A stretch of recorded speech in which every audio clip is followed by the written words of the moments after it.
ধরুন আপনি একটি গাড়ি কিনলেন। প্রথম দিন থেকেই দেখলেন জ্বালানির ট্যাঙ্ক এবং ইঞ্জিনের এয়ার ফিল্টার একই পাইপ দিয়ে সংযুক্ত, মানে মাঝে মাঝে পেট্রোল সরাসরি ইঞ্জিনে ঢুকে বিস্ফোরণ ঘটাতে পারে। আপনি প্রস্তুতকারক কোম্পানিকে অভিযোগ করলেন। তারা বললেন এটা ডিজাইনারের অভূতপূর্ব পরিকল্পনা, আপনি বুঝবেন না। হাস্যকর, তাই না? কিন্তু ঠিক এই যুক্তিটি প্রতিদিন লক্ষ কোটি মানুষ তাদের নিজের শরীর নিয়ে মেনে নেন। আমি কথনিকায় আপনাকে স্বাগত জানাচ্ছি। আজকের আলোচনা একটি বই নিয়ে। বইটির নাম the not so intelligent designer. লিখেছেন আমেরিকান অধ্যাপক ও বিজ্ঞানী অ্যাভি হাফার। বইটির শিরোনামের বাংলা করলে দাঁড়ায় অতটাও বুদ্ধিমান নন যে ডিজাইনার। বইটি প্রকাশিত হয়েছিল 2015 সালে, কিন্তু এর প্রশ্নগুলো আজও সমান জরুরি, বরং বলা যায় আরও বেশি জরুরি হয়ে উঠেছে। বিতর্কটা আসলে কি? গত কয়েক দশক ধরে বিশেষত আমেরিকায় একটি ধারণা ক্রমশ জোরালো হয়ে উঠেছে। তার নাম ইন্টেলিজেন্ট ডিজাইন, সংক্ষেপে আইডি। এই মতবাদের কেন্দ্রীয় দাবি হল মানবদেহ সহ পৃথিবীর সমস্ত জীব এতটাই জটিল এবং সুনির্দিষ্টভাবে গঠিত যে এগুলো কোনো বুদ্ধিমান সত্তার অর্থাৎ একজন ডিজাইনারের পরিকল্পিত সৃষ্টি ছাড়া সম্ভব নয়। এটি শুনতে দার্শনিক মনে হয়, কিন্তু এর পেছনে একটি সুস্পষ্ট রাজনৈতিক এজেন্ডা আছে।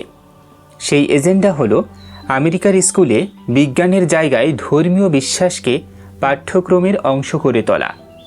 অ্যাভি হাফার এই দাবির বিরুদ্ধে একটি অসাধারণ বই লিখেছেন, কিন্তু তিনি শুধু যুক্তি দিয়ে লড়েননি। তিনি মানবদেহের ভেতরে ঢুকে দেখিয়েছেন যদি সত্যিই কোনো ডিজাইনার থাকতেন তাহলে তিনি তার কাজটা কতটা খারাপভাবে করেছেন। বিবর্তন বনাম সৃষ্টিবাদের বিতর্ক নিয়ে অনেক বই আছে। তাদের বেশিরভাগই লেখা হয়েছে বিজ্ঞানীদের জন্য, বিজ্ঞানীদের ভাষায়। হাফার আলাদা পথ বেছে নিলেন। তিনি বললেন এটা একটা রাজনৈতিক লড়াই। রাজনৈতিক লড়াইয়ে জিততে হলে দরকার সংক্ষিপ্ত, বোধগম্য এবং মনে রাখার মতো যুক্তি। আর তারপর তিনি বেছে নিলেন সবচেয়ে অপ্রত্যাশিত একটি উদাহরণ থেকে শুরু করতে, পুরুষের টেস্টিকল। কারণ হাফার জানতেন মানুষ চমকে গেলে মনোযোগ দেয় এবং মনোযোগ দিলে শেখে। এবং এই একটি উদাহরণ দিয়েই তিনি ইন্টেলিজেন্ট ডিজাইন এর পুরো ভিত্তিটাকে কাঁপিয়ে দিতে পারেন। শুধু বিজ্ঞান দিয়ে, শুধু শরীর দিয়ে, শুধু তথ্য দিয়ে। আজ আমরা এই বইটির মধ্য দিয়ে একটি দীর্ঘ যাত্রা করব। আমরা জানব মানবদেহের কোন কোন জায়গায় ডিজাইন এতটাই খারাপ যে বিবর্তন একমাত্র যুক্তিসঙ্গত ব্যাখ্যা। আমরা জানব ইন্টেলিজেন্ট ডিজাইন আসলে বিজ্ঞান নয়, রাজনীতি। আমরা জানব প্রকৃতিতে এমন কিছু প্রাণী আছে যারা শুধু তাদের অস্তিত্ব দিয়েই আইডিকে প্রশ্নের মুখে ফেলে দেয়। এবং আমরা আরও জানব বিবর্তনের আলোয় পড়লে এই পৃথিবীটা আরও বেশি বোধগম্য, আরও বেশি আশ্চর্যজনক হয়ে ওঠে। তাহলে শুরু করা যাক। প্রথম প্রশ্নটি একটু অস্বস্তিকর মনে হতে পারে, কিন্তু বিজ্ঞান কখনো অস্বস্তিকে ভয় পায় না। পর্ব 1, পুরুষের টেস্টিকল, একটি ত্রুটিপূর্ণ নকশার গল্প। অ্যাভি হাফার এই বইয়ে ইন্টেলিজেন্ট ডিজাইনের বিরুদ্ধে লড়াই করেছেন সবচেয়ে অপ্রত্যাশিত একটি উদাহরণ দিয়ে। সেই উদাহরণটি হলো পুরুষের টেস্টিকল। এটি শুনে হয়তো মনে হচ্ছে এটা কি বিজ্ঞানের বিষয়? এখানে এমন কি আছে যা বিবর্তন বনাম সৃষ্টিবাদের বিতর্কে প্রাসঙ্গিক? উত্তর হলো অসম্ভব রকম প্রাসঙ্গিক, কারণ এই একটি উদাহরণেই লুকিয়ে আছে বিবর্তনের সবচেয়ে শক্তিশালী প্রমাণগুলোর একটি। শুরু করা যাক। সমস্যাটা কোথায়? মানবদেহের টেস্টিকল অর্থাৎ শুক্রাশয় শরীরের বাইরে স্ক্রোটামের ভেতরে ঝুলে থাকে। কেন? কারণ মানুষের শরীরের স্বাভাবিক তাপমাত্রা প্রায় 37 ডিগ্রি সেলসিয়াস, যা শুক্রাণু উৎপাদনের জন্য অনেক বেশি গরম। শুক্রাণু সঠিকভাবে তৈরি হতে হলে তাপমাত্রা শরীরের চেয়ে 2 থেকে 4 ডিগ্রি কম হওয়া দরকার। এই কারণে টেস্টিকলকে শরীরের বাইরে থাকতে হয়। এখন একটু ভাবুন, যদি কোনো বুদ্ধিমান ডিজাইনার মানবদেহ তৈরি করতেন তাহলে তিনি কি এমন একটি অঙ্গ তৈরি করতেন যেটি শরীরের তাপমাত্রায় কাজ করতে পারে না এবং তারপর সেই অঙ্গটিকে সবচেয়ে অরক্ষিত জায়গায় ঝুলিয়ে রাখতেন? হাফার বলেছেন, এটা দ্বিগুণ বাজে নকশা। প্রথমত, শরীরের স্বাভাবিক তাপমাত্রায় কাজ করতে না পারা, এটা নিজেই একটি ত্রুটি। দ্বিতীয়ত, সেই ত্রুটির সমাধান হিসেবে একটি গুরুত্বপূর্ণ এবং সংবেদনশীল অঙ্গকে শরীরের সবচেয়ে অরক্ষিত স্থানে রাখা, এটা আরও বড় ত্রুটি। এখানে বিষয়টা আরও আকর্ষণীয় হয়ে ওঠে। হাফার দেখাচ্ছেন, প্রকৃতিতে এই সমস্যার অন্তত 3টি ভিন্ন সমাধান আছে এবং সবগুলোই মানুষের চেয়ে অনেক বেশি কার্যকর। সমাধান 1, ভেতরে রাখো। ব্যাঙের কথা ভাবুন। ব্যাঙ শীতলরক্তী প্রাণী।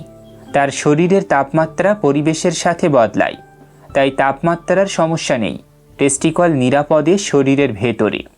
কিন্তু এই যুক্তিটা শুধু শীতলরক্তিদের জন্য, উষ্ণরক্তী প্রাণীদের ক্ষেত্রে কি? এখানে আছে হাতির কথা। হাতি উষ্ণরক্তী প্রাণী। হাতির শরীরের তাপমাত্রা প্রায় 36 থেকে 37 ডিগ্রি সেলসিয়াস। তবু হাতির টেস্টিকল শরীরের গভীরে কিডনির কাছাকাছি সুরক্ষিতভাবে থাকে। মানে উষ্ণরক্তী হলেই যে টেস্টিকল বাইরে ঝোলাতে হবে, এই যুক্তি টেকে না। হাতির মতো আরও আছে আর্মাডিলো, স্লথ, তিমি, ডলফিন, গন্ডার, সিল, মানাটি, অ্যাকিডনা, প্লাটিপাস ইত্যাদি। এরা সবাই উষ্ণরক্তী। এদের সবার টেস্টিকল শরীরের ভেতরে। তাহলে যদি ডিজাইনার হাতিকে ভেতরে টেস্টিকল দিতে পারতেন, মানুষকে কেন পারলেন না? সমাধান 2, পাখিদের মতো। পাখিরা উষ্ণরক্তী। শুধু উষ্ণরক্তী নয়, পাখিদের শরীরের তাপমাত্রা মানুষের চেয়েও বেশি, সাধারণত 39 থেকে 42 ডিগ্রি সেলসিয়াস। তবু পাখিদের টেস্টিকল তাদের শরীরের ভেতরে থাকে এবং সুষ্ঠুভাবে কাজ করে। হাফার লিখেছেন, যদি আপনি বিশ্বাস না করেন, থ্যাঙ্কসগিভিং টার্কির শরীরে টেস্টিকল খুঁজে দেখুন। রান্নার আগে ডিসেকশন করতে হবে, কারণ বাইরে থেকে দেখা যাবে না। সমাধান 3, ইচ্ছামতো বাইরে ভেতরে। এই সমাধানটি সবচেয়ে চমকপ্রদ। ইঁদুর, খরগোশ, গিনিপিগ, হেয়ার, এদের টেস্টিকল প্রজনন মৌসুমে বাইরে নেমে আসে, ঠান্ডা থেকে শুক্রাণু তৈরি করে, আর বাকি সময় শরীরের ভেতরে টেনে রাখা যায় নিরাপদে। হাফার মন্তব্য করেছেন, এটা কত সুবিধাজনক। প্রজনন নিয়ন্ত্রণের সহজ, স্থায়ী নয় এবং প্রাকৃতিক পদ্ধতি। খরগোশ এই সুবিধা পেয়েছে, ইঁদুর পেয়েছে, মানুষ পায়নি। তাহলে ব্যাখ্যা কি? ইন্টেলিজেন্ট ডিজাইন বলবে, ডিজাইনার মানুষকে এভাবেই তৈরি করেছেন।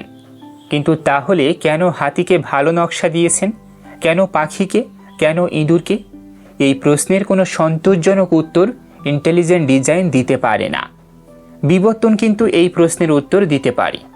মানুষের পূর্বপুরুষরা একসময় মাছের মতো ছিল, শীতলরক্তী। সেই সময় তাদের টেস্টিকল শরীরের ভেতরে থাকত, সমস্যা ছিল না। বিবর্তনের দীর্ঘ পথে আমরা যখন উষ্ণরক্তী হলাম, তখন তাপমাত্রার সমস্যা দেখা দিল। কিন্তু বিবর্তন পরিকল্পনা করে না, বিবর্তন শুধু কাজ করে। বর্তমান প্রজন্মের মধ্যে যে বৈচিত্র্য আছে, তার মধ্যে যেটা বেঁচে থাকার এবং প্রজনন করার সুযোগ দেয়, সেটাই টিকে যায়। যারা শরীরের বাইরে টেস্টিকল নিয়ে জন্মালো, তারা প্রজনন করতে পারল, সেই বৈশিষ্ট্য এগিয়ে গেল। এটা সর্বোত্তম সমাধান নয়, কিন্তু বেঁচে থাকার মতো যথেষ্ট ভালো। বিবর্তনের মানদণ্ড এতটুকুই, কিন্তু একজন সর্বজ্ঞ ডিজাইনারের মানদণ্ড এতটুকু হওয়া উচিত নয়। এটা কি শুধু তাত্ত্বিক আলোচনা? না, এর বাস্তব মূল্য আছে। টেস্টিকল শরীরের বাইরে থাকার কারণে প্রতি বছর অসংখ্য পুরুষ টেস্টিকুলার ট্রমায় আক্রান্ত হন। টেস্টিকুলার টর্শন, যেখানে টেস্টিকল নিজের চারপাশে মোড় খায় এবং রক্ত সরবরাহ বন্ধ হয়ে যায়, একটি মেডিকেল এমার্জেন্সি। কয়েক ঘন্টার মধ্যে অস্ত্রোপচার না হলে অঙ্গটি নষ্ট হয়ে যায়। যদি টেস্টিকল শরীরের ভেতরে থাকতো হাতির মতো, তবে এই বিপদের কোনো অস্তিত্বই থাকতো না। হাফার এই অধ্যায়ের শেষে একটি সহজ কিন্তু তীক্ষ্ণ প্রশ্ন রেখে যান। ডিজাইনার কি হাতিকে বেশি ভালোবাসেন, নাকি পাখিদের, নাকি ইঁদুরদের? অথবা আরও সহজভাবে বলতে গেলে, বিবর্তনই কি একমাত্র ব্যাখ্যা যা এই পার্থক্যগুলো বোঝাতে পারে? উত্তর হ্যাঁ। বিবর্তন বলে বিভিন্ন প্রজাতি বিভিন্ন পথে বিকশিত হয়েছে। হাতি এক পথে গেছে, মানুষ অন্য পথে। কেউ পরিকল্পনা করেনি। পরিবেশ, সময় এবং সুযোগ মিলে এই বৈচিত্র্য তৈরি হয়েছে। কিন্তু একজন সর্বশক্তিমান সর্বজ্ঞ ডিজাইনার, তিনি হাতিকে আরও ভালো নকশা দিতে পারলেন, মানুষকে দিলেন না কেন? এই প্রশ্নের উত্তর ইন্টেলিজেন্ট ডিজাইন এর কাছে নেই। পুরুষের টেস্টিকলের গল্প এখানেই শেষ নয়, কিন্তু এই পর্বে এটুকুই যথেষ্ট মাথায় ধরতে। এরপর আমরা মানবদেহের আরও দুটি জায়গায় যাব, যেখানে নকশার ব্যর্থতা আরও স্পষ্ট, আরও মারাত্মক। একটি হলো আমাদের গলার গঠন, যেখানে খাদ্যনালী ও শ্বাসনালী একই পথ ভাগ করে নেয়। প্রতি বছর শুধু এই কারণে শত শত মানুষ মৃত্যুবরণ করেন। এবং অন্যটি হলো মানুষের জন্মপথ, যা এতটাই সংকীর্ণ যে প্রসব মানব ইতিহাসের সবচেয়ে বিপজ্জনক প্রাকৃতিক ঘটনাগুলোর একটি। পর্ব 2, গলার গঠন ও জন্মপথ, দুটি মারাত্মক ত্রুটির গল্প। আমরা দেখলাম পুরুষের টেস্টিকলের অবস্থান বিবর্তনের একটি অসম্পূর্ণ সমাধান, কোনো পরিকল্পিত নকশা নয়। এখন যে দুটি উদাহরণ নিয়ে আলোচনা করা হবে তা আরও গুরুতর, কারণ এই দুটি নকশাগত ত্রুটি প্রতি বছর মানুষের মৃত্যু ঘটায়। শুধু অস্বস্তি নয়, শুধু ব্যথা নয়, মৃত্যু। প্রথম ত্রুটি, আমাদের গলা। একটু ভাবুন তো, আপনি এখন যে শরীরে বাস করছেন সেই শরীরে খাদ্যনালী এবং শ্বাসনালী একই জায়গায় মিলিত হয়। মানে যেই পথ দিয়ে আপনার ভাত রুটি নামে, সেই একই পথের পাশ দিয়েই আপনার নিঃশ্বাসের বাতাস যায়। শুধু তাই নয়, গলার একটি নির্দিষ্ট জায়গায়, যাকে বলে ফ্যারিংস, এই দুটি পথ একে অপরকে অতিক্রম করে। ঠিক এই মুহূর্তে যখন আপনি খাবার গিলছেন, একটি ছোট্ট ঢাকনা যার নাম এপিগ্লটিস শ্বাসনালীর মুখে বসে যায়, যাতে খাবার ভুল পথে না যায়। বেশিরভাগ সময় এটা ঠিকঠাক কাজ করে, কিন্তু সব সময় নয়। যখন ব্যর্থ হয় তখন কি ঘটে? আপনি কি কখনো খেতে খেতে হঠাৎ কাশি পেয়েছেন? মনে হয়েছে কিছু একটা ভুল পথে চলে গেল? সেটাই। বেশিরভাগ সময় সেটা ছোট কণা, কাশি দিলেই বেরিয়ে যায়। কিন্তু কখনো কখনো বড় টুকরো, যেমন মাংস, রুটি বা মাছের কাঁটা শ্বাসনালীতে আটকে যায়। এবং তখন যদি কেউ সাথে না থাকে, কেউ হেমলিস ম্যানিওভার না জানে, সেই মানুষটি শ্বাসরোধে মারা যায়। সম্পূর্ণ সুস্থ একজন মানুষ একটি খাবারের টুকরোর কারণে মারা গেল। হাভার জানাচ্ছেন, প্রতি বছর শুধু এই কারণে শত শত মানুষ প্রাণ হারান। বিশ্বব্যাপী এই সংখ্যা আরও বেশি। প্রকৃতি কিন্তু বিকল্প জানে। তিমির কথা ভাবুন। তিমির শ্বাসনালী এবং খাদ্যনালী সম্পূর্ণ আলাদা। তিমির মাথার ওপরে ব্লো হোল, সেটা শুধু শ্বাসের জন্য, মুখ শুধু খাওয়ার জন্য। দুটো পথ কখনো মেলে না। ফলে তিমি কখনো খাবার গিলতে গিয়ে দম বন্ধ হয়ে মরে না। হাভার সরাসরি প্রশ্ন করেন, ডিজাইনার যদি তিমিকে এই ব্যবস্থা দিতে পারলেন, মানুষকে কেন পারলেন না? বিবর্তন এই প্রশ্নের উত্তর দিতে পারে। মানুষের বিবর্তনীয় ইতিহাসে গলার এই গঠন একটি বিনিময়ের ফল। আমাদের পূর্বপুরুষরা যখন সোজা হয়ে দাঁড়াতে শুরু করলেন, যখন ভাষার ব্যবহার শুরু হলো, তখন ষড়যন্ত্র নিচে নেমে এলো। এতে বাকশক্তি বাড়ল, মানুষ কথা বলতে পারল। কিন্তু এই পরিবর্তনের একটি পার্শ্ব প্রতিক্রিয়া হলো। খাদ্যনালী ও শ্বাসনালীর ক্রসিং পয়েন্ট আরও ঝুঁকিপূর্ণ হয়ে উঠল। বিবর্তন একটি জিনিস দেওয়ার জন্য আরেকটি ঝুঁকি নিয়ে নিয়েছে। এটাই বিবর্তনের স্বভাব। কোনো নির্দিষ্ট লক্ষ্য নেই, শুধু পরিস্থিতির সাথে মানিয়ে নেওয়া। একজন সর্বজ্ঞ ডিজাইনার কি এই বিনিময় করতেন? কথা বলার ক্ষমতার জন্য মৃত্যুর ঝুঁকি? বিবর্তন ব্যাখ্যা করতে পারে, ইন্টেলিজেন্ট ডিজাইন পারে না। দ্বিতীয় ত্রুটি, মানুষের জন্মপথ। এবার আসুন দ্বিতীয় উদাহরণে। এটি আরও গভীর, আরও বেদনাদায়ক। মানুষের প্রসব, সন্তান জন্মদান, পৃথিবীর সবচেয়ে বিপজ্জনক স্বাভাবিক শারীরিক প্রক্রিয়াগুলোর একটি। কিন্তু কেন?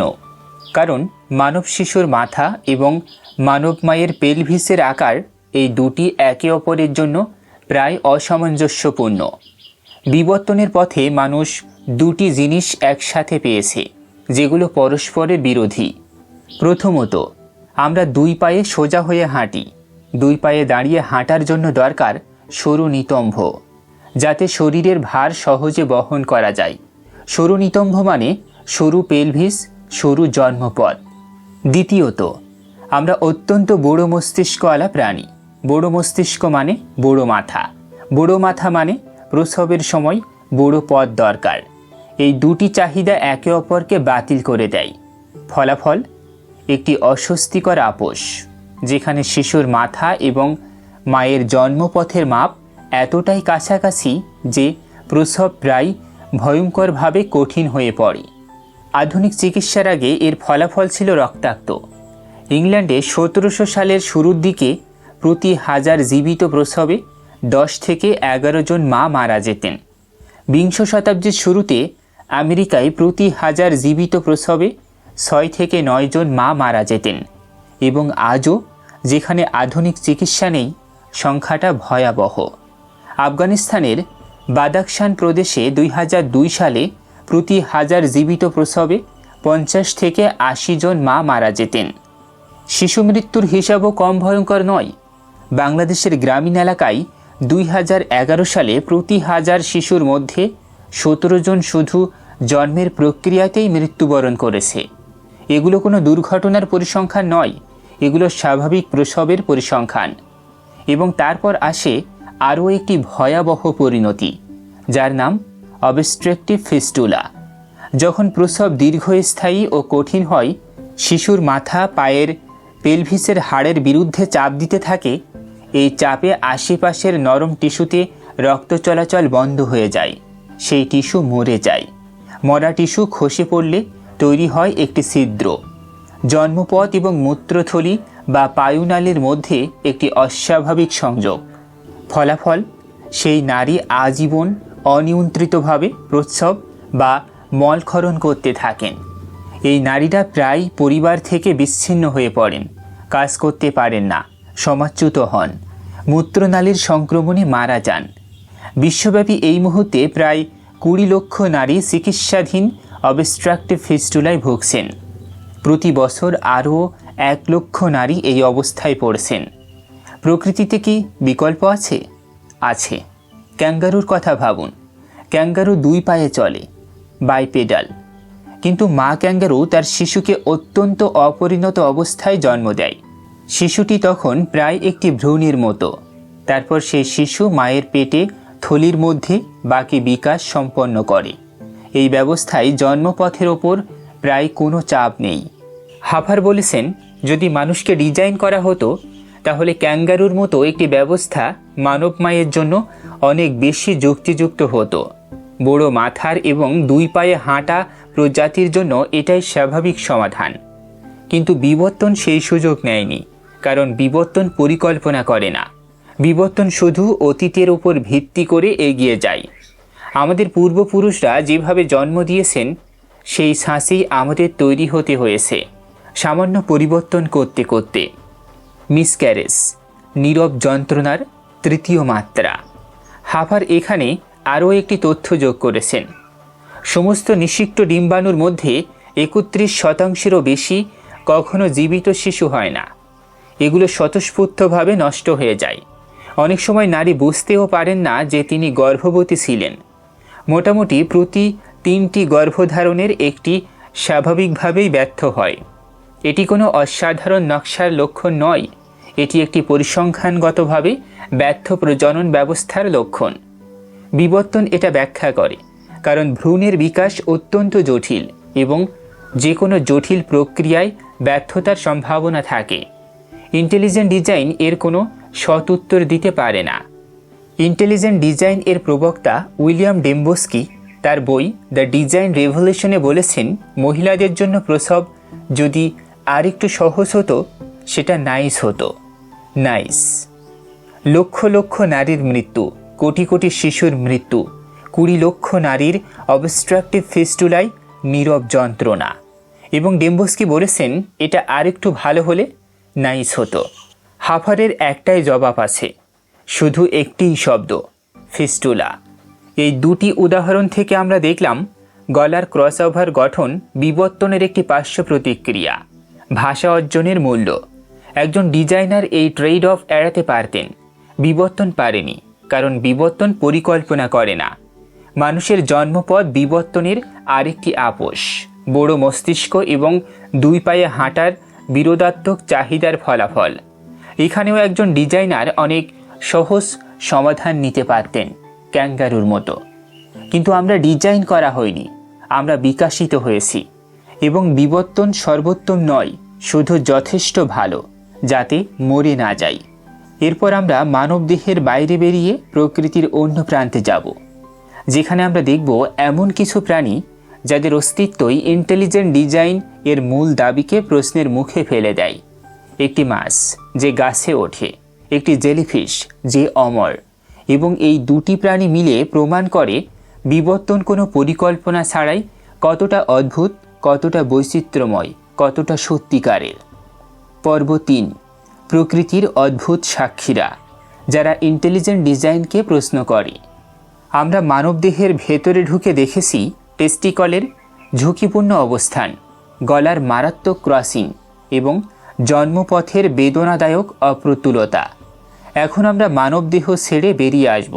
আমরা যাব প্রকৃতির কাছে, যেখানে এমন কিছু প্রাণী আছে যারা শুধু তাদের অস্তিত্ব দিয়েই ইন্টেলিজেন্ট ডিজাইনের মূল দাবিকে টুকরো টুকরো করে দেয়। কারণ ইন্টেলিজেন্ট ডিজাইন বলে জীবজগৎ এতটাই নিখুঁতভাবে পরিকল্পিত যে এটা বিবর্তনের মাধ্যমে হওয়া সম্ভব নয়। একজন বুদ্ধিমান ডিজাইনার প্রতিটি প্রজাতিকে তার নির্দিষ্ট পরিবেশের জন্য নিখুঁতভাবে তৈরি করেছেন। কিন্তু তাহলে এই প্রাণীগুলো কি? প্রথম সাক্ষী, মাড স্কিপার, গাছে ওঠা মাছ। ইন্টেলিজেন্ট ডিজাইন এর সমর্থকরা প্রায় বলেন মাছ জলের প্রাণী, তারা জলেই থাকবে, স্থলে হাঁটার প্রশ্নই ওঠে না। একটি মাছ যদি জমিতে উঠে আসে, সেটা বিবর্তনের সবচেয়ে হাস্যকর দাবি। এই যুক্তিটা বলার জন্য তারা অপেক্ষা করেন, শ্রোতারা হাসেন এবং তারপর কেউ মাড স্পিকারের কথা বলেন। মাড স্কিপার কে? মাড স্কিপার একটি মাছ, সম্পূর্ণ গিলওয়ালা, আঁশওয়ালা, পাখনাওয়ালা, নিঃসন্দেহে মাছ। কিন্তু এই মাছ জমিতে হাঁটে। এরা বাস করে জোয়ার ভাটার কাদা মাটিতে, যেখানে জলের স্তর প্রতিদিন ওঠানামা করে। জোয়ারের জল বাড়লে যে কোনো বুদ্ধিমান মাছ নতুন জলে ঝাঁপিয়ে পড়বে। মাড স্কিপার করে উল্টোটা। এটি জল থেকে বেরিয়ে আসে, স্থলে হাঁটে এবং গাছে ওঠে। হ্যাঁ, গাছে ওঠে। ইন্টেলিজেন্ট ডিজাইন বলে একটি ভালো ডিজাইনার কখনো গাছে বেয়ে ওঠার সরঞ্জাম মাছের পাখনা দিয়ে তৈরি করবেন না, কিন্তু বিবর্তন এটা করেছে।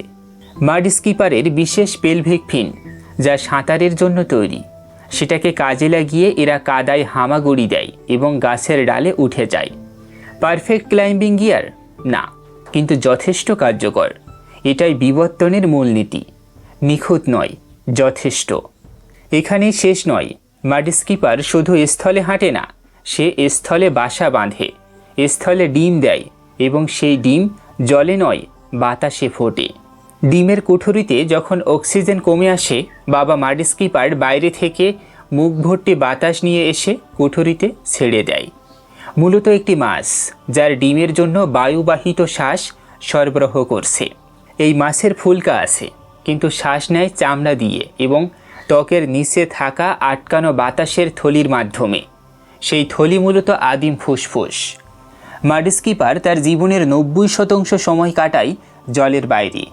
এখন একটু ভাবুন, যদি কোনো ডিজাইনার প্রতিটি প্রজাতিকে তার পরিবেশের জন্য নিখুঁতভাবে তৈরি করে থাকেন, তাহলে এই মাছকে কিভাবে ব্যাখ্যা করবেন?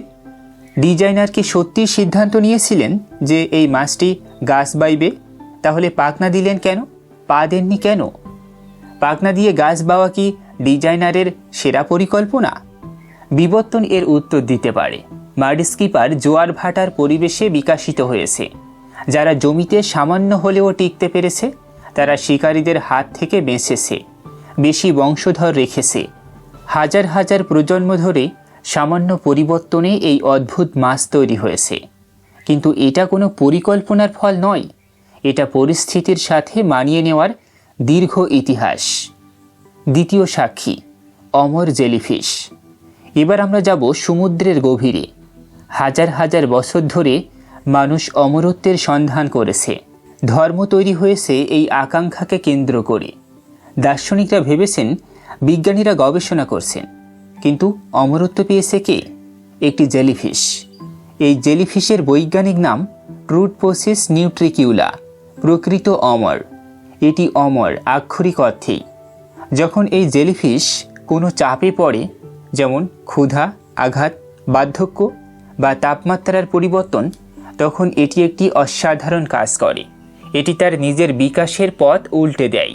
পরিণত জেলিফিশ থেকে সে ফিরে যায় অপরিণত পলিপ অবস্থায়। তারপর সেখান থেকে আবার নতুন করে জেলিফিশ হয়ে ওঠে। এটা যেন একজন প্রাপ্তবয়স্ক মানুষ বিপদে পড়লে শিশুতে পরিণত হয়ে যায়, তারপর আবার বড় হয়ে ওঠে, বারবার অনির্দিষ্টকালের জন্য। হাফার বলেছেন, এটা শুধু অনন্ত জীবন নয়, এটা অনন্ত তারুণ্য। এখানে একটি সরল কিন্তু কঠিন প্রশ্ন আছে। যদি একজন বুদ্ধিমান ডিজাইনার সত্যিই এই জেলিফিশকে অমরত্ব দিতে পারলেন, তাহলে মানুষকে কেন দিলেন না? মানুষ, যাদের জন্য অমরত্বের আকাঙ্ক্ষা এত গভীর যে পুরো ধর্ম ব্যবস্থা তৈরি হয়েছে, তাদের বাদ দিয়ে একটি জেলিফিশকে এই ক্ষমতা দেওয়া হলো। ইন্টেলিজেন্ট ডিজাইন এর কাছে এটির কোনো সৎ উত্তর নেই, বিবর্তনের কাছে উত্তর আছে। এই জেলিফিশ তার অস্তিত্বের লড়াইয়ে একটি অদ্ভুত কার্যকর কৌশল বিকশিত করেছে। কোনো পরিকল্পনা নেই, কোনো উদ্দেশ্য নেই, শুধু বেঁচে থাকার যন্ত্র। তৃতীয় সাক্ষী, চোখের বিবর্তন, অর্ধেক চোখের উত্তর। ইন্টেলিজেন্ট ডিজাইন এর প্রিয় প্রশ্ন হলো, অর্ধেক চোখ দিয়ে কি লাভ? এই প্রশ্নটা তারা বলে গর্বের সাথে, যেন এই একটি প্রশ্নেই বিবর্তনের পুরো তত্ত্ব ধুলোয় মিশে যায়। হাফার এর উত্তর দিচ্ছেন প্রকৃতির সাক্ষ্য দিয়ে।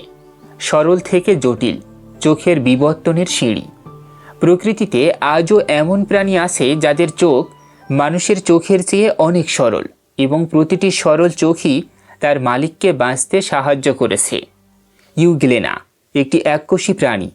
তার চোখ বলতে শুধু একটি আলোক সংবেদী রঞ্জকের দাগ। শুধু এই দাগ দিয়েই সে আলোর দিকে সাঁতার কাটে, সালোক সংশ্লেষণ করে, বেঁচে থাকে। একটি রঞ্জকের দাগ, কিন্তু কাজ করে। আর্কা বারবাটা একটি ঝিনুক। তার চোখ বলতে একটি অগভীর গর্ত, যার তলায় কয়েকটি আলোগ্রাহক কোষ। কোনো লেন্স নেই, ঢাকনা নেই, তবু আলো আধার বোঝে, শিকারি এলে সংকেত পায়। লিমা স্কয়ামোসা আরেকটি ঝিনুক, পিনহোল চোখ। কোনো লেন্স নেই, কিন্তু আলো প্রবেশের একটি ছোট্ট ছিদ্র আছে। এর চেয়ে সরল চোখ কল্পনা করা কঠিন, তবু এটা তার মালিককে কিছুটা হলেও দেখতে সাহায্য করে। পেকটেন ম্যাক্সিমাস একটি স্কাল্প ঝিনুক, পুরো লেন্স সহ চোখ, মানুষের চোখের মতো গঠন। এই চারটি প্রাণী পাশাপাশি রাখলে আপনি দেখতে পাবেন চোখের বিবর্তনের একটি জীবন্ত সিঁড়ি। প্রতিটি ধাপ কাজ করে, প্রতিটি ধাপ তার মালিককে বেঁচে থাকতে সাহায্য করে। কোনো ধাপই অর্ধেক চোখ নয়, প্রতিটি একটি সম্পূর্ণ কার্যকর চোখ, শুধু সরলতার মাত্রা আলাদা। চোখ স্বাধীনভাবে বিকশিত হয়েছে বহুবার, এবং এখানে আরও একটি বিস্ময়কর তথ্য আছে। বিজ্ঞানীরা অনুমান করেন যে প্রাণী জগতে চোখ স্বাধীনভাবে অন্তত 40 থেকে 65 বার বিকশিত হয়েছে। মানে একই সমস্যার সমাধান, একই ধরনের কাঠামো, কিন্তু সম্পূর্ণ আলাদা বিবর্তনের পথে। এটা বিবর্তনের পক্ষে অত্যন্ত শক্তিশালী প্রমাণ। যদি চোখ সত্যি একজন ডিজাইনারের সৃষ্টি হতো, তাহলে এত বারবার আলাদাভাবে ডিজাইন করার দরকার কী ছিল? এবং এখন সবচেয়ে অস্বস্তিকর প্রশ্ন, মানুষের চোখ, যেটাকে ইন্টেলিজেন্ট ডিজাইন প্রায় ডিজাইনের অলৌকিক নিদর্শন হিসেবে তুলে ধরে, যেটা আসলে বেশ খারাপভাবে তৈরি। হাফার বলেছেন, যদি মানুষের চোখ একটি ক্যামেরা হতো, সেই ক্যামেরা কোনো মান নিয়ন্ত্রণ পরীক্ষায় পাশ করতো না। কারণ মানুষের রেটিনার আলোকগ্রাহক কোষের সামনে, মানে আলো পৌঁছানোর পথে, বসে আছে রক্তনালী এবং স্নায়ুতন্তু। এগুলো আলো আংশিকভাবে আটকায়, এবং এইসব রক্তনালী ও স্নায়ুতন্তু রেটিনার একটি জায়গায় একত্রিত হয়ে অপটিক নার্ভে ঢুকে যায়। সেখানে রেটিনায় একটি ছিদ্র তৈরি হয়। এই ছিদ্রে কোনো আলোকগ্রাহক কোষ নেই। এর নাম ব্লাইন্ড স্পট, বা বাংলায় যাকে বলা হয় অন্ধবিন্দু। প্রতিটি মানুষের দুটি চোখেই এই অন্ধবিন্দু আছে। স্কুইড ও অক্টোপাসের চোখ ডিজাইনারের প্রিয়। এখন তুলনা করুন স্কুইড এবং অক্টোপাসের সাথে। এদের চোখের গঠন মানুষের চোখের মতোই, কিন্তু একটি মূল পার্থক্য আছে। তাদের রেটিনায় স্নায়ুতন্তু এবং রক্তনালী আলোগ্রাহক কোষের পেছনে। আলোর পথে কোনো বাধা নেই, ফলে তাদের কোনো ব্লাইন্ড স্পট নেই। এরা কম আলোতেও মানুষের চেয়ে ভালো দেখে। এরা পোলারাইজড আলো চেনে, যে ক্ষমতা মানুষের নেই। হাফার সরাসরি জিজ্ঞেস করেছেন, ডিজাইনার কি স্কুইডকে বেশি ভালোবাসেন? 3টি সাক্ষী, একটি উপসংহার। 3টি প্রাণী, মাডস্কিপার, অমর জেলিফিশ এবং ঝিনুকের সরল চোখ মিলিয়ে যা বলে। মাডস্কিপার বলছে প্রাণী তার পরিবেশের চাপে যে কোনো অদ্ভুত পথে বিকশিত হতে পারে। পাখনা দিয়ে গাছে বেয়ে ওঠা, পরিকল্পনা নয়, পরিস্থিতির ফল। অমর জেলিফিশ বলছে অমরত্ব কোনো পরম সত্তার পুরস্কার নয়, বিবর্তনের একটি অদ্ভুত কিন্তু কার্যকর কৌশল। এবং এই কৌশল মানুষ পায়নি, কারণ বিবর্তন পক্ষপাতদুষ্ট নয়, পরিস্থিতি নির্ভর। চোখের বিবর্তন বলছে অর্ধেক চোখ বলে কিছু নেই, প্রতিটি সরল চোখ সম্পূর্ণ কার্যকর। এবং মানুষের চোখ ইন্টেলিজেন্ট ডিজাইন এর তথাকথিত শ্রেষ্ঠ নমুনা। অক্টোপাসের চোখের চেয়ে প্রকৌশলগতভাবে নিকৃষ্ট। এই পর্বে আমরা প্রকৃতির সাক্ষীদের কথা শুনলাম। এরপর আমরা আরও গভীরে যাব, মানুষের চোখের নির্দিষ্ট ত্রুটিগুলো বিস্তারিত দেখব এবং তারপর যাব মানুষের জিনোমে। সেখানে আছে ভাঙা জিন, মৃত ডিএনএ এবং ভিটামিন সি না বানাতে পারার রহস্য, যা বিবর্তনের সবচেয়ে নিরেট প্রমাণগুলোর একটি। পর্ব 4, চোখের ভেতরে ভুল ও জিনোমের গোপন সাক্ষ্য। আমরা দেখেছি স্কুইড ও অক্টোপাসের চোখ মানুষের চোখের চেয়ে প্রকৌশলগতভাবে উন্নত, কিন্তু ঠিক কতটা খারাপ মানুষের চোখ সেটা বিস্তারিত দেখব। এবং তারপর আমরা যাব আরও গভীরে, মানুষের জিনোমের ভেতরে। সেখানে লুকিয়ে আছে বিবর্তনের সবচেয়ে শক্তিশালী, সবচেয়ে নিরেট প্রমাণ। মানুষের চোখ একটি ক্যামেরার উপমা। একটু কল্পনা করুন, আপনি একটি ক্যামেরা কিনলেন। সেই ক্যামেরার ইমেজ সেন্সরের সামনে, মানে আলো পৌঁছানোর পথে, বসানো আছে তারের জঙ্গল। ক্যামেরার সমস্ত তার ইমেজ সেন্সরের ওপর দিয়ে গেছে, ফলে প্রতিটি ছবিতে সেই তারের ছায়া পড়ে। এবং এই সব তার যেখানে একত্রিত হয়ে পেছনে যায়, সেই জায়গায় সেন্সরে একটি ছিদ্র আছে। সেই ছিদ্রে কোনো ছবি তৈরি হয় না। এই ক্যামেরা আপনি কি ব্যবহার করবেন? এই ক্যামেরাটাই হলো মানুষের চোখ।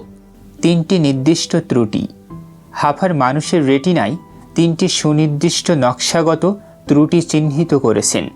প্রথম ত্রুটি, রেটিনার আলোগ্রাহক কোষগুলোর সামনে আলোর পথে বসে আছে রক্তনালী। এগুলো আলো আংশিকভাবে আটকায়। একজন সচেতন ডিজাইনার এই রক্তনালীগুলো রেটিনার পেছনে রাখতেন, যেখানে এগুলো আলোর পথে বাধা হতো না। দ্বিতীয় ত্রুটি, রেটিনার সামনে বসে আছে স্নায়ুতন্তু। এই স্নায়ুতন্তুগুলোও আলো আটকায়। এগুলোকেও পেছনে রাখা যেত, কিন্তু রাখা হয়নি। তৃতীয় এবং সবচেয়ে গুরুত্বপূর্ণ ত্রুটি, এই সমস্ত রক্তনালী ও স্নায়ুতন্তু রেটিনার একটি বিন্দুতে একত্রিত হয়ে অপটিক নার্ভে প্রবেশ করে। এই প্রবেশপথ তৈরি করতে রেটিনায় একটি ছিদ্র করতে হয়েছে। সেই ছিদ্রে কোনো আলোগ্রাহক কোষ নেই। এর নাম ব্লাইন্ড স্পট, বাংলায় যাকে বলা হয় অন্ধবিন্দু। এটা কোনো তাত্ত্বিক কথা নয়, আপনি নিজেই পরীক্ষা করতে পারেন। ডান হাত সামনে ধরুন, বাম চোখ বন্ধ করুন, ডান চোখ দিয়ে সোজা সামনে তাকিয়ে থাকুন এবং হাতটি ধীরে ধীরে ডান দিকে সরাতে থাকুন। একটি নির্দিষ্ট কোণে হাত অদৃশ্য হয়ে যাবে, সেটাই ব্লাইন্ড স্পট। প্রতিটি মানুষের চোখে এটা আছে। আমাদের মস্তিষ্ক এই ছিদ্রটা পূরণ করে দেয়, আশেপাশের তথ্য দিয়ে অনুমান করে কি থাকা উচিত এবং সেটা আঁকে। আমরা সাধারণত টের পাই না, কিন্তু এটা সেখানে আসে সব সময়। স্কুইড, অক্টোপাস এবং ক্যাটলফিশের চোখে এই ব্লাইন্ড স্পট নেই, কারণ তাদের রেটিনার স্নায়ুতন্তু ও রক্তনালী আলোগ্রাহক কোষের পেছনে। আলোর পথে কোনো বাধা নেই। ফলস্বরূপ এরা কম আলোতেও মানুষের চেয়ে অনেক ভালো দেখে। এরা পোলারাইজড আলো শনাক্ত করতে পারে, যে ক্ষমতা মানুষের নেই। হাফার মন্তব্য করেছেন, যদি সত্যিই কোনো ডিজাইনার থাকতেন, এবং যদি তিনি স্কুইডকে এই উন্নত চোখ দিতে পারতেন, তাহলে মানুষকে কেন এই উল্টো অসুবিধাজনক কাঠামো দিলেন? বিবর্তন উত্তর দিতে পারে। মানুষ ও স্কুইড সম্পূর্ণ আলাদা বিবর্তনীয় পথে এসেছে। মানুষের চোখ মেরুদণ্ডী প্রাণীর সাধারণ পূর্বপুরুষ থেকে উত্তরাধিকার সূত্রে পাওয়া। সেই পূর্বপুরুষের চোখে এই উল্টো কাঠামো ছিল। বিবর্তন সেটা পরিবর্তন না করে এগিয়ে গেছে, কারণ এটা যথেষ্ট ভালো। একজন ডিজাইনার নতুন করে শুরু করতে পারতেন, কিন্তু বিবর্তন পারে না। মানুষের জিনোম একটি অগোছালো লাইব্রেরি। এবার আমরা যাব আরও গভীরে, মানুষের ডিএনএ, যেটাকে ইন্টেলিজেন্ট ডিজাইন প্রায় ডিজাইনের অলৌকিক স্বাক্ষর বলে থাকেন। সেটা আসলে অগোছালো, ক্ষতিগ্রস্ত এবং বিপজ্জনক। হাফার একটি সহজ উপমা দিচ্ছেন। কল্পনা করুন একটি বিশাল ভবন নির্মাণের ব্লুপ্রিন্ট। এই ব্লুপ্রিন্টে বৈদ্যুতিক তারের নির্দেশিকার প্রতিটি কপির সাথে আসছে ভেন্টিলেশন শাফটের 5টি অতিরিক্ত কপি, যেগুলোর কোনো দরকার নেই। চুল্লির নির্দেশিকা 2 জায়গায় ভাগ হয়ে আছে, এক ভাগ এখানে, বাকি ভাগ অন্য কোথাও। নির্দেশিকার কিছু অংশ নিজে নিজে নিজের কপি তৈরি করে এবং সেই কপি যেখানে সেখানে ঢুকিয়ে দেয়, অনেক সময় গুরুত্বপূর্ণ নির্দেশিকা নষ্ট করে দিয়ে। এবং কপি করার প্রক্রিয়াটাই এত ত্রুটিপূর্ণ যে প্রতিটি কপিতে নতুন ভুল তৈরি হয় নিয়মিত। এটাই মানুষের জিনোম। ডুপ্লিকন, অপ্রয়োজনীয় নকল। মানুষের জিনোমে বিভিন্ন জিনের একাধিক অপ্রয়োজনীয় কপি আছে, যাদের বলা হয় ডুপ্লিকন। একটি সচেতন ডিজাইনার কেন অপ্রয়োজনীয় কপি রাখবেন, যেগুলো শুধু জায়গা নেয়? ট্রান্সপোজেবল এলিমেন্ট, বিদ্রোহী যন্ত্র। মানুষের জিনোমের প্রায় 46% তৈরি ট্রান্সপোজেবল এলিমেন্ট দিয়ে। এগুলো জিনোমের সেই অংশ যা নিজে নিজে নিজের কপি তৈরি করে এবং জিনোমের যে কোনো জায়গায় ঢুকিয়ে দেয়। মানুষের জিনোমের প্রায় অর্ধেক এই ধরনের বিদ্রোহী উপাদান দিয়ে ভরা। এই ট্রান্সপোজেবল এলিমেন্টগুলো যখন ভুল জায়গায় ঢোকে, তখন সৃষ্টি হয় মারাত্মক রোগ। হেমোফিলিয়া, নিউরোফাইব্রোমাইটোসিস, ডুসেন মাস্কুলার ডিস্ট্রফি এর মধ্যে কয়েকটি। মিউটেশন, ক্রমাগত কপির ভুল। জিনোমের কপি করার প্রক্রিয়া এতটাই ত্রুটিপূর্ণ যে মিউটেশন, ভুল কপি নিয়মিত ঘটে। শরীরের কোষে এই মিউটেশন হলে ক্যান্সার, প্রজনন কোষে এই মিউটেশন হলে জিনগত রোগ। আমেরিকায় প্রায় অর্ধেক মানুষ জীবনে একবার ক্যান্সারে আক্রান্ত হন, 5 জনে 1 জন ক্যান্সারে মারা যান। এই সবই ডিএনএ কপির ভুলের পরিণাম। হাফারের প্রশ্ন সরল। একটি ডিজাইনার যিনি পুরো মহাবিশ্ব তৈরি করতে পারেন, তিনি কি ফটোকপি মেশিনের মতো একটি সাধারণ সমস্যা সমাধান করতে পারতেন না?